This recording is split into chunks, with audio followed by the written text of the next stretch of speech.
ಎಲ್ಲರಿಗೂ ನಮಸ್ತೆ. ನಾನು ನವ್ಯ. ತುಂಬ ಜನ ಎಷ್ಟು ಡಿ ಎಮ್ ಮಾಡ್ತಿದ್ದಾರೆ ಅಂದರೆ ಲ್ಯಾಂಗ್ವೇಜ್ ಬೇಕಾ ಸೀರೀಸ್ ಪ್ರೋಸೆಸ್ ತುಂಬ ಲೇಟ್ ಆಗ್ತಿದೆ ಅಂತ. ಬಟ್ ಜರ್ಮನಿಗೆ ತುಂಬ ಜನ ನರ್ಸ್ಗಳು ಬೇಕಾಗಿದ್ದಾರೆ, ಏಕೆಂದರೆ ತುಂಬ ಒಳ್ಳೆ ಜಮ್ಗಳಿದೆ ಇಲ್ಲಿ, ಮತ್ತು ಹಾಸ್ಪಿಟಲ್ಗೆ ಇಲ್ಲಿ ನರ್ಸ್ಗಳು ಕಮ್ಮಿ ಇದ್ದಾರೆ. ಸೊ ಅವ್ರಿಗೆ ತುಂಬ ನೀಡೆಡ್ ಇದೆ. ಬಟ್ ಏನಪ್ಪ ಪ್ರಾಬ್ಲಮ್ ಅಂದರೆ ನಮಗೆ ಲ್ಯಾಂಗ್ವೇಜ್ ಸರ್ಟಿಫಿಕೇಟ್ ಬೇಕು. ಇವಾಗ ಅಂತೂ B2 ಸರ್ಟಿಫಿಕೇಟ್ ಬೇಕೇ ಬೇಕು.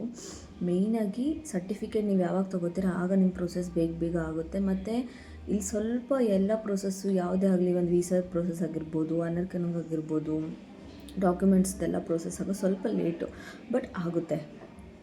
ನಂಬಿಕೆ ಇಟ್ಕೊಂಡು ಮಾಡಿ. ಬಟ್ ನೀವು ಜಸ್ಟ್ ಯಾವುದಕ್ಕೂ ಅಯ್ಯೋ ಇನ್ನು ನಾನು B1 ಕಲಿತಾ ಇದ್ದೀನಿ, A2 ಮುಗಿದು ಇಂಟರ್ವ್ಯೂ ಆಗಿಲ್ಲ, ಇದಾಗಿಲ್ಲ ಅಂತ ತಲೆ ಕೆಡಿಸ್ಕೋಬೇಡಿ. ಫಸ್ಟು B2 ಸರ್ಟಿಫಿಕೇಟ್ ತೊಗೊಳೋದು ನೋಡಿ. ಒನ್ಸ್ ನೀವು B2 ಸರ್ಟಿಫಿಕೇಟ್ ತೊಗೊಂಡಿದ್ರೆ ನಿಮ್ಗೆ ರಿಲೀಫ್ ಒಂದಲ್ಲ ಒಂದೇ ಬಂದೇ ಬರ್ತೀರ ಜರ್ಮನಿಗೆ, ಅದಂತೂ fix. So main concentrate B2 complete ಮಾಡಿಕೊಂಡು ಸರ್ಟಿಫಿಕೇಟ್ ತೊಗೊಳ್ಳಿ. ಅದಾದಮೇಲೆ ಪ್ರೋಸೆಸ್ ತಾನಾಗೆ ಎಲ್ಲ ಮುಗಿಯುತ್ತೆ.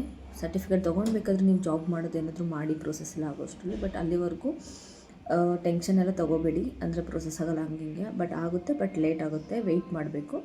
ಬಟ್ ಮೇಯ್ನಾಗಿ ಓದಬೇಕು. ಸೊ 1 ವರ್ಷ ಏನು ಕೆಲಸ ಮಾಡಬೇಡಿ, ಏನು ಲೈಕ್ ಕೆಲಸ ಮಾಡ್ತಾ ಓದೋದು ಅದೆಲ್ಲ ಮಾಡ್ಕೋಬೇಡಿ.